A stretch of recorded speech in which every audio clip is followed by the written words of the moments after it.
네, 여러분 안녕하세요. 네, 두 번째 시간 클라우드 컴퓨팅이 가져온 비즈니스 혁신이라는 주제로 발표하게 된 윤석찬이라고 합니다. 저는 AWS에서 그 테크벤제스로 일하고 있고요. 지금 제가 일하고 있는 회사는 이제 AWS, 아마존 웹 서비스라고 하는 그 줄임말이고, 저희가 2006년도부터 클라우드 컴퓨팅 사업을 하고 있습니다.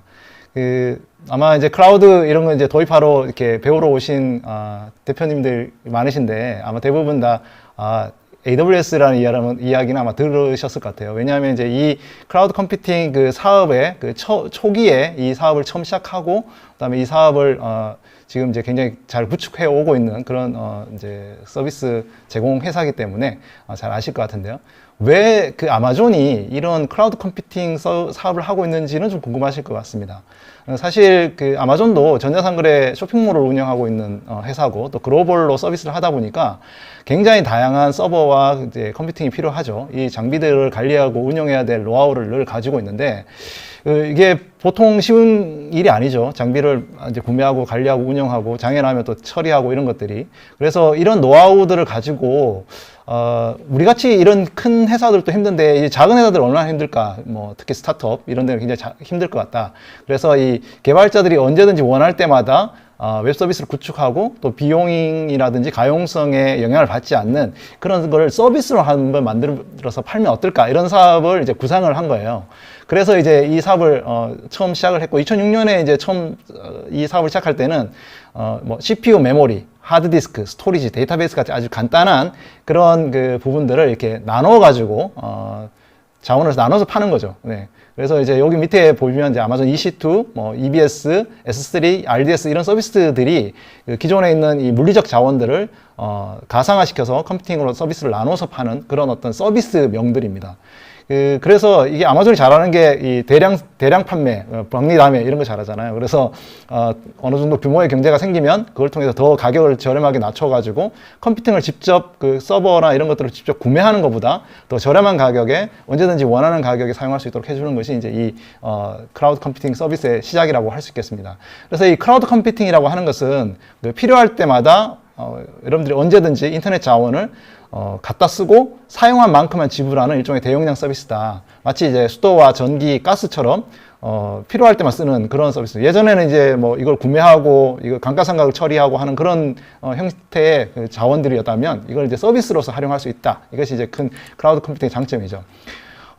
다행히 이 사업이 너무 잘 돼가지고 지금은 아까 보여드린 이제 뭐 CPU 메모리, 데이터베이스 스토리지뿐만 아니고 뭐 컴퓨팅 컨테이너 스토리지 데이터베이스뿐만 아니고 이제 데이터 분석이나 보안 뭐 인공지능 뭐 개발자 도구들 뭐 사물 인터넷 엄청나게 다양한 부분에 200개 넘는 서비스들을 제공을 해주고 있어요. 그래서 우리가 어떤 기능을 구현을 해야 되겠다라고 생각하면 그거의 어떤 블럭들 일종의 작은 블럭들을 200개가 정도 좀 있기 때문에 서비스를 갖다가 이제 써도 이제 손쉽게 활용할 수 있도록 그렇게 해주고 있습니다. 뿐만 아니고 이제 이 서비스들을 전 세계적으로 우리가 제공을 할 수 있는 그런 장점이 있습니다. 그래서 지금 26개의 리전이라고 하는 것을 저희가 제공을 해주고 있고 각 리전에는 가용성이 높은 데이터 센터들의 조합인 가용 영역이라는 것들이 있는데 예를 들어 서울 리전 같은 경우에는 이제 저희가 2016년도에 론칭을 하고 난 다음에 현재 가용 영역이 4개 정도가 있습니다. 적어도 4개 이상의 데이터 센터가 있기 때문에 원하는 대로 고객들이 그 가용성을 높일 수 있는 뭐 데이터 센터가 한 군데가 뭐 예를 들어서 문제가 생기더라도 다른 데서 서비스를 계속 지속할 수 있도록 해주는 그런 가용성 옵션들을 제공해주고 있고요. 이거를 이제 물리적으로 하려고 하면 쉽지 않겠죠. 그 외에도 이제 뭐 5G망을 위해서 웨이브랭스 존이라고 해서 저희가 SK텔레콤이랑 국내에서 5G망 그 사업자를 위한 클라우드 서비스를 제공해주고 있고 그리고 회사라든지 공장, 뭐 사업장에 있는 그거와 직접 연결해서 사설망을 구축할 수 있는 전용선 회선도 이제 100개가 넘는 전용선 회선이 있고요. 또 뭐 동영상이라든지 이미지 파일 같은 것들을 컨텐츠 배포를 할 수 있는 400개가 넘는 그 지점들을 전 세계에 가지고 있어요. 그래서 이것들을 다 네트워크로 연결되어 있기 때문에 엄청나게 그 빠른 속도로 글로벌에 확장 가능한 그런 장점이 있다. 이렇게 보실 수 있겠습니다. 사실은 이제 우리가 그 대표님들이시니까 아마 이 세상이 돌아가는 것들을 어느 정도 좀 우리가 좀 염두를 해야 되는데요. 이 그 S&P 회사가 1960년대에는 33년 정도는 지속을 했다고 해요. 근데 지금 와서는 이게 속도가 점점 줄어들어서 기업의 영속 기간이 뭐 10년 안팎으로 줄어들고 있습니다. 우리가 10년 전에 뭐 이렇게 시가총액 상위 기업들, 지금 남아있는 기업들 그렇게 많지 않거든요. 그게 왜 그러냐면 굉장히 다양한 비즈니스 파괴와 변화가 빠르게 움직이고 있기 때문에 그렇습니다.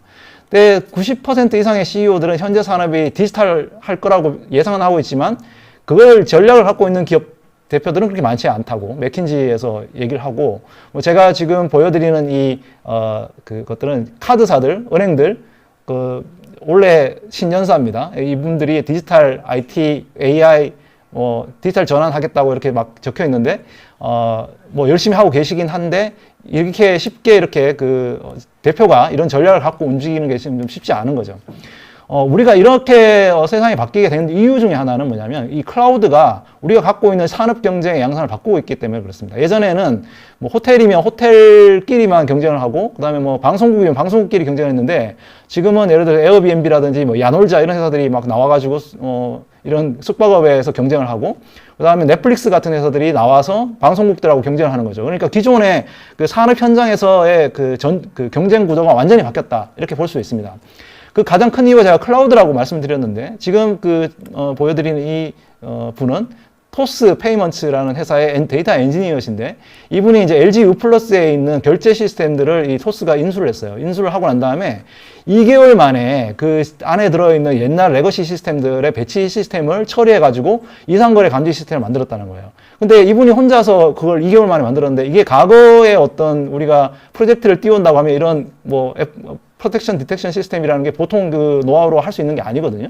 그런데 이렇게 할 수 있었다라고 하는 것은 아까 제가 보여드린 AWS 제공해주는 뭐 데이터 분석 서비스, AI 서비스 이런 것들을 잘 활용을 해가지고 빠르게 이렇게 구현을 할 수 있었던 거죠. 과거에는 우리가 어떤 프로젝트를 한다고 그러면 굉장히 긴 시간과 큰 투자가 필요했었습니다. 그래서 준비도 길고, 그다음에 어떤 프로젝트도 하고, 뭐 은행권에서 차세대 프로젝트 이런 거 많이 하잖아요. 그리고 기업에서 대표님들이시니까 미래에 어떻게 우리 회사가 먹거리를 위해서 프로젝트를 긴 호흡으로 하시려고 하는 경우가 굉장히 많이 있는데, 요즘에 이런 식으로 긴 호흡으로 해갖고는 도저히 이런 경쟁 구도에서 빠르게 승리할 수 없는 상태가 되는 거죠. 그래서 현재는 굉장히 짧은, 그리고 굉장히 빠르게 실행을 해야 되는 것이 중요한 시대가 됐습니다. 그래서 이 클라우드 컴퓨팅이라는 것이 제가 2006년도부터 시작을 했다고 말씀을 드렸는데, 이미 해외에서는 2010년대에 이미 이 디지털 전환 이런 것들을 하고 있는 중이고요. 제가 영상을 원래 보여드리려고 했는데, 여기 링크 나중에 이제 발표 자료를 다운로드 받으시면 링크가 있으니까 링크를 통해서 어떤 일이 벌어졌는지 한번 영상을 한번 살펴보십시오. 어떤 일이 벌어졌는지 잠깐 힌트를 드리면, 2015년도에 이미 해외 기업들은 클라우드로 다 이전을 하고 있었어요. 그래서 예를 들어서 미국의 캐피탈원이라고 하는 회사가 있는데, 그는 이제 디지털 은행입니다. 우리나라의 뭐 카카오뱅크나 이런 같은 회사들이고, 이 서비스 같은 경우에는 캐피탈원은 2020년도에 온프라미스에 있는 데이터 센터 8걸 다 AWS 이전을 했어요. 그래서 이미 온라인으로 이게 데이터 센터를 직접 운영하지 않더라도 운영을 하고 있고, 그걸로 끝나는 게 아니라 회사의 모든 직원들 중에 25%, 10,000명 가까운, 20% 가까운 직원들이 엔지니어가 되고, 그리고 다 디지털화 시켜가지고 서비스를 제공하고 있다는 거죠. 이게 굉장히 큰 변화라고 볼 수 있겠습니다. 그래서 이 디지털 전환이라고 하는 것은 이 기존의 금융, 자동차, 제조, 농업, 그러니까 기존의 IT 회사가 아니라 이런 산업군에 있던 기업들이 빠르게 이런 식으로 디지털로 전환하는 것. 이것이 이제 디지털 전환이라고 하고, 굉장히 많은 워크로드들을 이제 클라우드로 이전을 하고 있습니다. 이 국내에 있는 대기업들도 마찬가지인데요. 국내 대기업들 같은 경우에 가장 대표적으로 삼성전자 같은 경우에는 사실 기존의 하드웨어 생산, 그러니까 모바일 폰이나 가전 생산하던 데서 벗어나서 지금 현재 모바일 폰에 들어있는 굉장히 다양한 서비스들이 있잖아요. 뭐 빅스비라든지 아니면 S클라우드라든지 이런 서비스들이 많은데, 그런 것들을 전 세계에 있는 수억 명의 단말기 사용자들, 스마트폰 사용자들 제공을 하려면 그냥 하드웨어 회사가 아니라 서비스 회사로 바꿔야 되는 거죠. 그래서 그러려면 어떻게 할 수 있을까? 바로 클라우드를 전환을 하는 겁니다. 그리고 비슷한 이유로 싱큐 같은 IoT 서비스 제공하는 이제 LG전자 같은 경우도 마찬가지고, 대한항공 같이 글로벌 서비스 웹사이트 운영하는 곳, 그리고 한국에서도 롯데마트라든지 이런 이커머스 회사들, 그리고 신한금융그룹이나 국민은행 같은 이런 은행들조차도 현재 이제 클라우드를 도입을 해서 서비스를 이전을 하고 또 운영을 하고 테스트를 하고 이렇게 하고 있습니다. 그러면 이제 오늘 본격적으로 제가 클라우드 컴퓨팅에 대한 어떤 뭐 간단한 소개와 이점에 대해서 말씀을 드렸는데 어떻게 이런 디지털 전환이 클라우드를 통해서 이루어지고 있는지 그 패턴들을 몇 가지를 살펴보도록 하겠습니다. 뭐 크게 한 4가지 정도로 이제 생각해 볼 수 있는데요. 가장 첫 번째는 뭐냐면 이 클라우드를 가지고 빠르게 우리가 실험을 할 수 있다는 거죠. 기존에 우리가 못했던 것들을 클라우드를 통해서 실험을 할 수 있다라는 건데요. 저희 이제 아마존의 CEO이시고, 뭐 이전에 AWS CEO이셨던 앤디 제시께서 어떤 얘기를 하셨냐면은, 굉장히 다양한 회사들하고 만나본 결과, 이 혁신을 위해서는 실험이 필요하다. 근데, 이 실험을 위해서는 굉장히 다양한 발명을 해야 되는데, 이 발명은 2가지가 필요하다는 거예요. 첫 번째는 뭐냐면, 실험을 많이 해야 되고, 그리고 실험을 하더라도, 기존 사업에 큰 영향을 주지 않을 정도의 비용 데미지가 있습니다. 그러니까 너무 실험을 해가지고 비용이 너무 커가지고 회사가 망하면 안 되는 거겠죠. 네, 그래서 실험이 필요하지만 낮은 비용으로 해야 된다는 거죠. 그래서 이 낮은 비용에 빠른 실험을 하기 위해서 우리가 클라우드를 도입할 수가 있을 것 같은데요. 기본적으로 우리가 이제 뭐 실험을 하기 위해서는 뭔가 좀 상당한 투자가 필요하죠. 인프라 장비도 투자해야 되고, 그다음에 그걸 설정해가지고 시간도 많이 필요하고, 뭐, 그걸 구매해갖고 갖고 와서, 뭐, 고객들, 직원들한테 줘서 이제 서비스를 하라고 하는, 이제 사업을 이제 테스트를 해보라고 하는 그런 시간이 필요하니까요. 그리고 한번 그렇게 하고 난 다음에 시간을 많이 쓰고 비용도 많이 썼는데 실패가 일어나면은 지난번 해봤더니 이거 안 돼. 테스트를 못하는 그런 상황이 생기게 됩니다.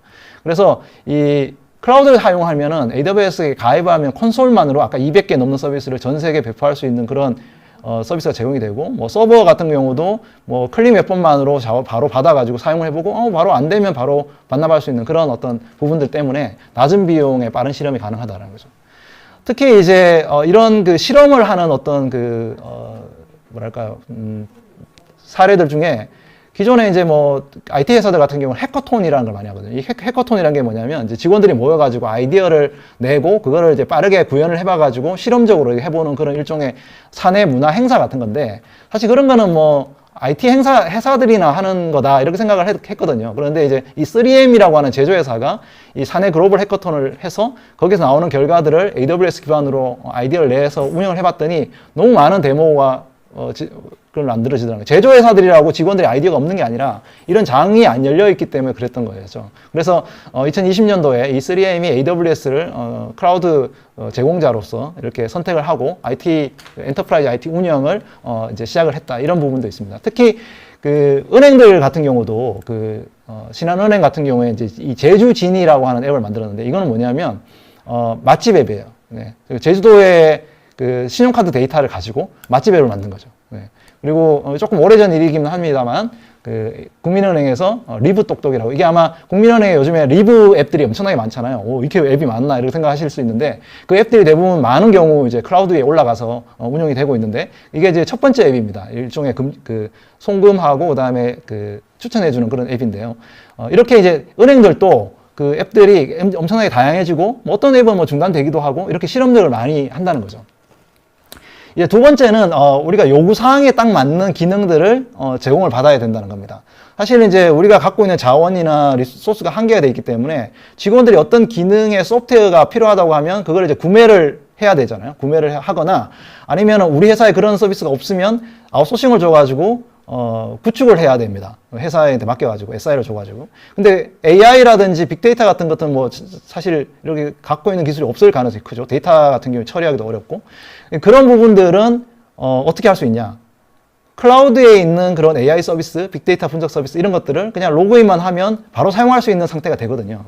그렇기 때문에 언제든지 다른 회사가 제공해주는 엄청나게 많은 서비스들을 우리가 활용을 해볼 수가 있습니다. AI를 제가 200개 넘는 서비스가 있다고 말씀드렸는데, 그 중에 AI를 한번 예를 들면 AI가 뭐 24개 서비스가 있다고 지금 표시가 되고 있잖아요. 근데 이거를 이제 따로 이렇게 쭉 내려보면 이렇게 많은 서비스가 제공이 되고 있습니다. 여기 지금 이제 한 아이템 하나가 다 서비스인데, 가장 밑단에는 그 ML 프레임워크 인프라라 그래가지고 뭐 CPU나 GPU 장비들, 그 다음에 뭐 추론 엔진들, 뭐 이런 것들, 그래서 좀 기계학습이나 인공지능에 대한 어떤 준비가 되어 있는 그런 회사들한테 제공해 드리는 거고요.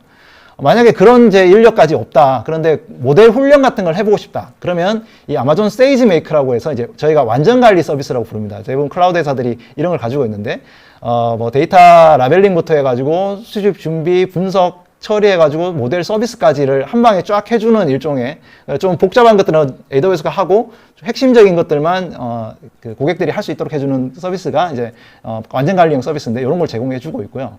또 이제 저 위에 보면은 이런 거 모델 훈련까지는 내가 필요 없어. 근데 기능 하나하나가 필요해. 예를 들어서 뭐 사물 인식이 필요하다든지, 텍스트 분석 인식이 필요하다든지, 음성을 합성해 준다든지, 아니면 고객센터에서 고객 데이터들을 분석해 준다든지, 뭐 추천이나, 그 다음에 뭐 예측, 이런 기능만 필요합니다. 라고 생각할 때 제공해주는 개발자를 위한 API 서비스, 이런 식으로 크게 세 가지 영역의 스택을 나눠가지고 제공을 해주고 있습니다.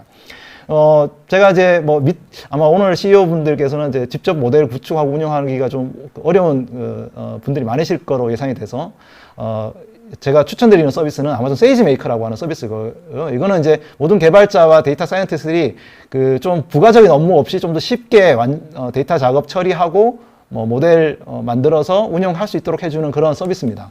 그래서 이 아마존 세이지메이커 통해 가지고 기존에 많은 기업들이 사용을 하고 있고요. 예를 들어서 리프트 같은 경우에는 이제 자율주행 자동차 모델 훈련 시간들 굉장히 짧게 단축하기도 하고, 아까 이제 소개해드린 은행권 같은 경우에, 국민카드 같은 경우에도 리브메이트 앱이라고 하는 금융상품이 있는데 추천 기능을 세이지메이커로 구현을 했는데 굉장히 성능이 3.6배 이상 향상된 그런 케이스가 있습니다. 굉장히 좋은 수치들이 보이는데 이게 제가 거짓말 하는 게 아니라 저희 고객들이 다 이야기하는 그런 수치들이 되겠습니다. 특히 이제 제가 한 가지 예를 들고 싶은 거는 이제 GS 칼텍스라고 하는 회사인데요. 이 회사는 주유소를 운영을 하죠. 근데 여기에 들어오는 차들, 고객들 차를 봐서 이 차가 주차를 할 건지 세차를 할 건지를 판단을 한 다음에 고객들한테 쿠폰을 전달해 주는, 마케팅을 하는, 사실 고객들한테 좋은 마케팅을 하기 위한 건데, 사실 AI는 사실 백단에서 운영이 돼야 되는 거잖아요. 근데 이런 기능들을 이 세이지메이커를 활용해서 손쉽게 구축한 사례를 볼 수가 있습니다. 사실 GS 칼텍스면 사실 제조 정유 기업인데 사실 이런 리소스가 그렇게 많지는 않을 거잖아요. 근데 이제 AWS 활용을 해서 이제 잘 운영을 하고 있는 그런 케이스도 있습니다. 나중에 PDF 보시면 영상 파일이 있으니까 클릭을 하시면 보실 수 있을 것 같고요. 그래서 아까 제가 특히 이제 오늘 여기 클라우드 CEO 아카데미 오신 대표님들한테는 제가 좀 추천드리는 것이 저 위에 있는 AI 서비스단을 추천드려요. 그리고 일반 개발자들도 손쉽게 API 콜만 하면 서비스를 내 앱이나 내 웹사이트에 저런 기능들을 바로 넣을 수 있는 것들이거든요. 예를 하나 들어 보이면 이제 아마존 퍼스널라이즈라고 하는 서비스인데, 이 아마존 퍼스널라이즈는 아마존닷컴에서 사실은 추천 서비스 많이 하잖아요. 그래서 개인화 추천 서비스를 갖고 있는 모델들을 저희 AWS 고객들한테 제공해 주는 겁니다. 그래서 데이터를 이렇게 넣기만 하면 그것들을 쭉 안에 들어있는 복잡한 기능들 있죠. 저기 보시면 분홍색에 있는 복잡한 기능, 이런 것들 다 안 하고 바로 API를 제공해 주는 거죠.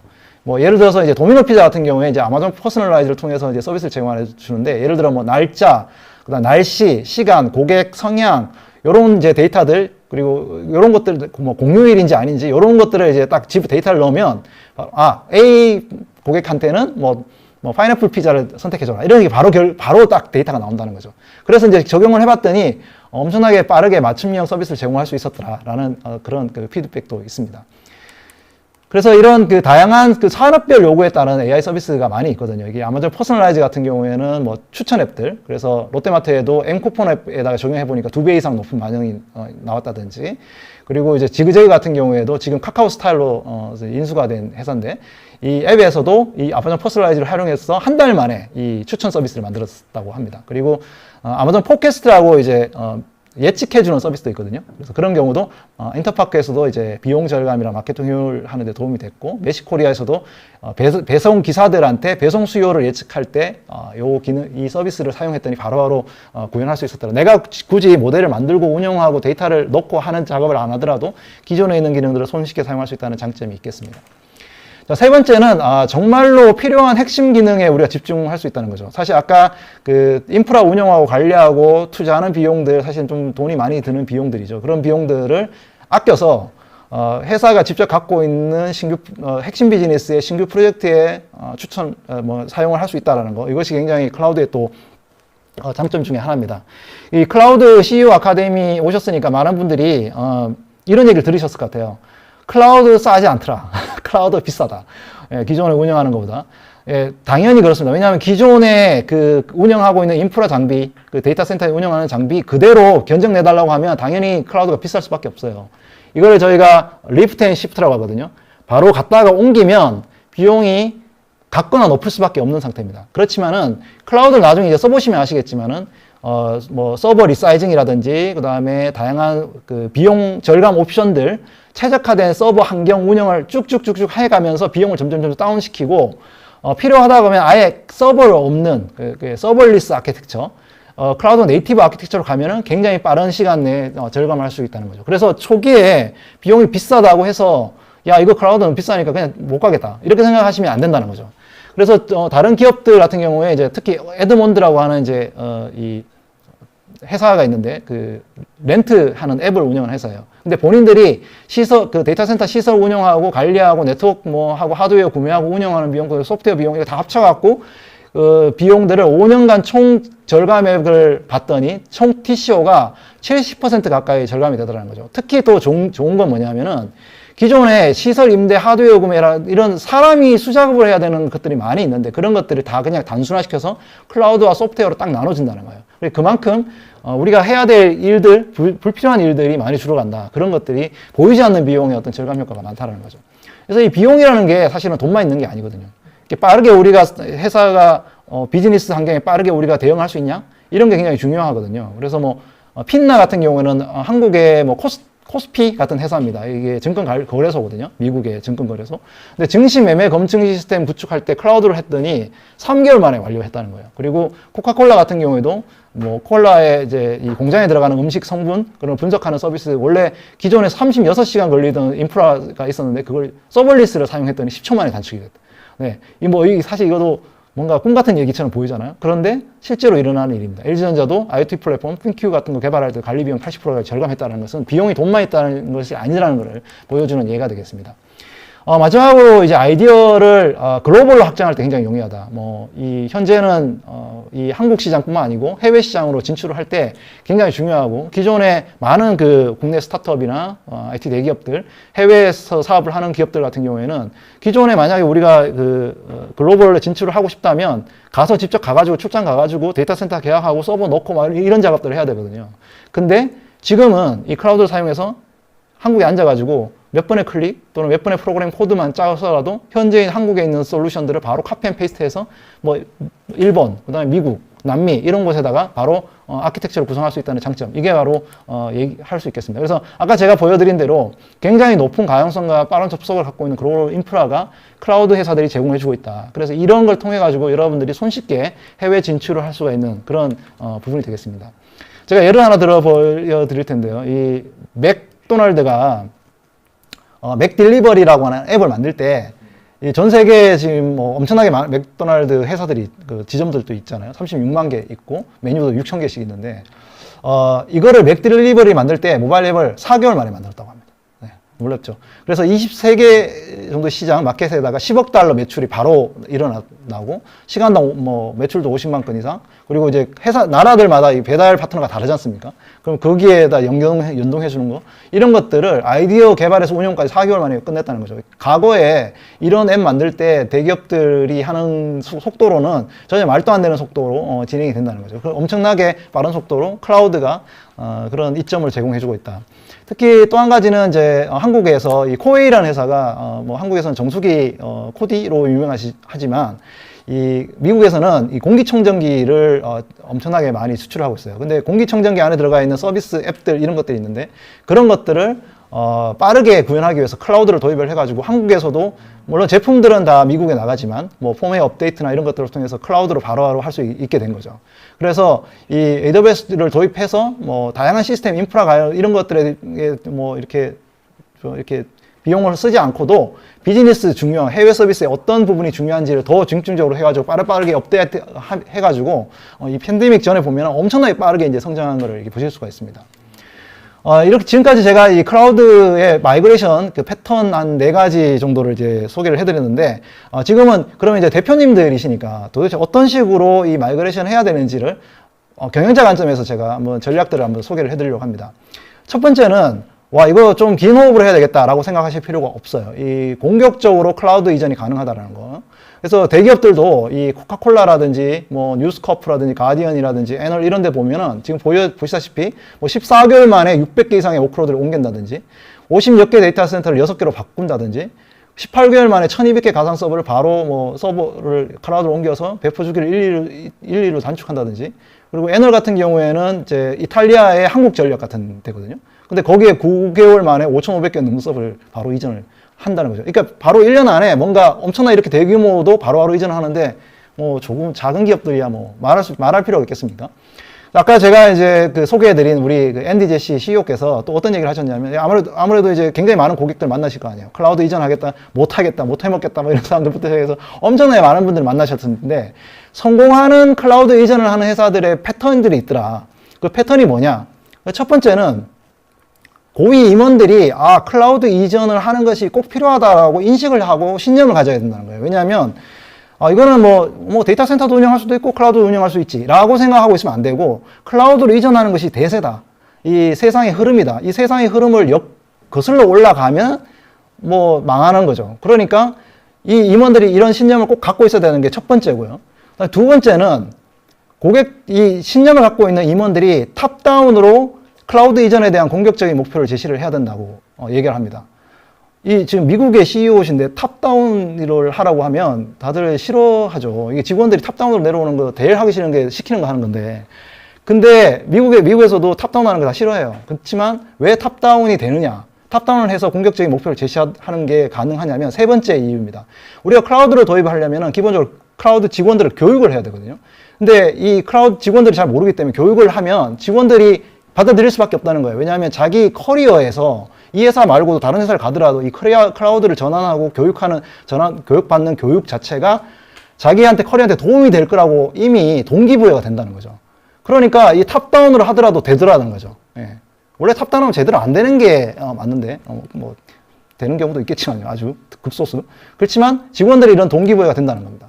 그래서 대부분의 기업들을 보면 첫 번째로 가장 중요한 것이 고위 임원들이 사내에 클라우드 혁신센터의 조직을 만드는 겁니다. 근데 대부분 이런 것들을 조직을 만들면은 뭐 IT 부서에만 이걸 주고 알아서 해보세요. 이러고 나중에 결과 가져오세요. 이런 식으로 끝내는 경우가 많은데 그런 식으로 해야 안 된다는 거예요. 전 부서에 있는 사람들이 이 클라우드 혁신센터의 임원 조직으로 들어가서 우리 회사의 어떤 부분을 클라우드 옮길 수 있는지 그리고 어떤 영역에서 비용 절감을 할 수 있는지 뭐부터 시작할 수 있는지 이런 것들 다 플랜을 짜가지고 전사 조직으로 클라우드 혁신센터가 운영이 돼야 된다는 거죠. 제가 아까 예를 들은 삼성전자, LG전자를 예를 들었는데 특히 LG전자 같은 경우에는 이 클라우드 센터라는 것을 이게 2018년도에 만들어가지고 스마트 띵큐라고 하는 서비스를 구축할 때부터 이 클라우드 센터가 있었습니다. 되게 대기업들이라고 하면 그 서비스를 이런 걸 하면 어디 LG CNS에 맡기거나 삼성이면 삼성 SDS에 맡기는 게 맞거든요. 근데 그게 아니라 이 회사들이 직접 사내의 역량을 가지고 클라우드 센터를 운영을 했다는 거예요. 이게 굉장히 중요한 그 부분이 있습니다. 그래서 다른 회사에다가 클라우드를 맡기는 게 아니라 우리 회사가 직접 하고 꼭 필요한 부분만 AWS 파트너나 이런 데서 이렇게 그 도움을 받도록 그래서 이렇게 어떤 내재화를 클라우드 기술을 내재화하는 것들 이런 것들이 굉장히 중요하다는 것을 보여주는 거고요. 두 번째는 우리가 어떤 클라우드를 도입을 한다고 했을 때 어떤 몇 개 부서, 몇 개 사람들만 하는 게 아니라 우리가 빠르게 움직이겠다. 우리가 좀 빠르게 움직이고 빠르게 자율적으로 이렇게 문화를 확산하겠다라고 하는 것들을 전제를 깔아야 된다는 겁니다. 그래서 이제 저희 아마존에는 이제 투피자 팀이라고 하는 개념이 있는데 투피자 팀의 개념이 뭐냐면은 피자 두 판으로 밥을 점심 식사를 할 수 있을 정도의 작은 사이즈의 소규모 팀이 자율적으로 자기의 서비스를 처음부터 끝까지 민첩하게 움직일 수 있도록 하는 조직을 작은 스타트업들을 회사에다 엄청나게 많이 만들어서 그 조직들이 움직이게 하는 거죠. 근데 그 조직들이 일을 하려면 클라우드가 뒷받침이 돼야 되는 거예요. 클라우드가 뒤에서 모든 것들을 해결해 줘야만이 이런 작은 기업들이 운영을 할 수가 있는 거죠. 제가 한 가지 이제 소개해드리고 싶은 것이 이제 콘웨이라고 법칙이라는 건데 이게 뭐냐면 굉장히 무서운 법칙이거든요. 하나는 뭐냐면 여러분들이 어떤 시스템, 사내 시스템이나 사내 서비스를 만들 때 항상 이렇게 개편을 하거나 새로운 뭐 차세대 프로젝트를 하거나 실험 프로젝트를 할 때마다 그런 것들이 아무리 좋은 기술들을 갖다가 준다고 해도 시스템은 여러분들 회사에서 일하는 조직들의 커뮤니케이션을 담는다는 거예요. 아무리 우리가 좋은 아키텍처, 좋은 시스템, 좋은 기술도 좋은 소프트웨어를 써도 돌아가는 양상은 회사에서 사람들이 일하는 그 프로세스 그대로를 따라간다는 겁니다. 그러니까 우리가 일하는 방식이나 이런 것들 조직을 민첩하게 바꾸지 않고 이런 커뮤니케이션 프로세스를 바꾸지 않고 클라우드를 도입하면 똑같은 시스템이 나온다는 거죠. 그래서 이 부분이 굉장히 중요하다. 이렇게 말씀을 드리고 싶어요. 그래서 이 아마존 같은 경우에는 95년도에도 이렇게 통으로 이렇게 서비스를 구축해가지고 운영하는 이런 좀 사람들이 다 모든 것에 다 이렇게 하는 느린 그런 시스템을 갖고 있다가 2002년도에 이걸 다 분리를 했어요. 그래서 작은 시스템 하나하나들을 분리해가지고 커플링을 시켜가지고 이게 저희가 서비스 오리엔티드 아키텍처라고 만들어가지고 각자 팀들이 이런 걸 구축할 수 있게 했거든요. 근데 2014년도에 지금 보시면 이 점 하나하나가 이런 작은 서비스들이 수천 개의 그 투피자 팀이 있어서 이런 아키텍처를 구성을 하고 있습니다. 여러분들이 보는 아마존닷컴 안에는 딱 페이지는 하나지만 안에 들어있는 경우는 수백 개의 서비스들이 이렇게 조합처럼 이렇게 구성이 되어 있어요. 그래서 이런 걸 요즘에 이제 마이크로 서비스 아키텍처라고도 부르고 이런 걸 이제 좀 본받아가지고 많은 기업들이 빠르게 움직이고 싶으면 마이크로 서비스 아키텍처를 도입해서 회사의 조직과 그다음에 서비스 구조들, 그다음에 기술 구조들을 이렇게 나누는 형태로 운영을 하고 있습니다. 그걸 이제 배경에 이제 이 클라우드가 있는 거고요. 이 세 번째로 제가 이제 말씀드리고 싶었던 거는 결국 교육입니다. 직원들이 뭔가 새로운 걸 하기 위해서는 그냥 알아서 해보세요 이렇게 갖고는 되지 않는다는 거죠. 그래서 기업 내부의 클라우드 교육을 통한 스킬 향상이 꼭 필요하고 그렇게 해서 클라우드에 대한 동기부여를 직원들이 받아가지고 할 수 있고요. 이 AWS에도 정말 다양한 교육이 있거든요. 뭐 내일 모레도 저희 빌더스 온라인이라는 행사가 있는데 저희가 매달 이제 그 주마다 교육 프로그램을 무료 교육 프로그램을 돌리고 또 필요한 경우에는 유료 교육 프로그램을 돌리고 있어요. 그래서 더 관심이 있으신 분들은 AWS 홈페이지에 들어오시면은 이 교육 프로그램들을 쭉 보실 수 있으니까 꼭 참고해 주시면 좋을 것 같고 특히 대기업들 같은 경우에 이런 게 굉장히 중요하다고 느꼈어요. 그래서 대한항공 같은 경우는 아예 이노베이터 빌드라고 해서 이게 2019년도에 2018년도 팬데믹 전에 이 CCOE 조직을 만들고 빌더라고 하는 교육 조직을 만들었어요. 그 당시에 기사에 뭐가 났냐면 전 직원들한테 클라우드 교육한다고 그랬어요. 그래서 다른 사람들이 아니 무슨 항공사가 전 직원들한테 클라우드 교육을 하냐 이런 얘기를 이렇게 했는데 지금 보십시오. 그때 팬데믹이 오기 전이었거든요. 근데 지금 팬데믹이 오는 동안에 대한항공이 굉장히 빠르게 그 팬데믹 환경에 적응을 하고 그리고 시스템도 개선을 하고 비용 구조도 바꾸고 그렇게 할 수 있었던 것이 바로 이런 해안이 있었던 것 같아요. 그래서 이전에 이미 이런 부분들을 했다. 그래서 지금도 늦지 않았습니다. 이 팬데믹을 극복하고 새로운 비즈니스를 활용하려면 이 클라우드가 필수가 아닐까 이런 생각이 듭니다. 이 마지막으로 제가 이 말씀을 드리고 이제 마치고 싶은데요. 이 볼테르가 몇백 년 전에 이런 얘기를 했어요. Perfect is the enemy of the good enough라고. 이게 무슨 얘기냐면 완벽함을 구축하는 것이 충분히 좋은 것의 적이다라는 거죠. 그러니까 우리가 어떤 것을 할 때마다 완벽을 구현을 하기 위해서 이건 돼? 이건 돼? 안 돼? 뭐 이렇게 계속 재고 있다고 하면 이제 시간은 흘러가고 나한테 기회는 없다는 거죠. 이게 조금 불충분해 보이고 데이터가 정확하지 않더라도 충분히 괜찮으면 시도해 봐야 되는 거죠. 그래야 이제 사업도 잘 되고 기회도 얻을 수 있다라는 겁니다. 저희 아마존의 CEO께서 저희 회사에는 이제 리더십 원칙이라고 해서 직원들이 일하는 어떤 부분이 있는데 거기 보면 저희 리더십 원칙 중에 Bias for Action이라고 하는 리더십 원칙이 있어요. Bias for Action이라는 거는 바로 가서 행동을 해라 이런 거죠. 행동에 집중해라. 빨리빨리 가서 해라. 이게 시키는 거 그대로 빨리빨리 해 이런 원칙이 아니에요. 그 원칙의 내면에는 뭐가 있냐면은 정보라가 좀 불충만하더라도 70%의 정보만 갖고도 실행에 옮겨라는 겁니다. 30%의 좀 리스크가 있더라도 그것이 저희 바이오스 포 액션의 어떤 일하는 방식인데 여러분들도 아마 오늘부터 쭉 이제 클라우드 교육을 들으시면서 이거 될까? 회사에 갖고 올 수 있을까? 이런 어떤 좀 의문을 갖고 계실 때 좀 불확실하더라도 바로 시장에 뛰어들고 실험을 한번 해보시고 하시기를 이제 권해드리겠습니다. 네, 오늘 그 세션 참여해 주셔서 감사드리고요. 또 궁금하신 게 있으시면 제 그 발표 자료에 제 이메일 주소랑 또 뭐 제 트위터나 페이스북에 계정이 있으니까 거기를 통해서 전달해 주시면 제가 또 성시성의껏 답변해 드리도록 하겠습니다. 네, 발표 들어주셔서 감사드립니다.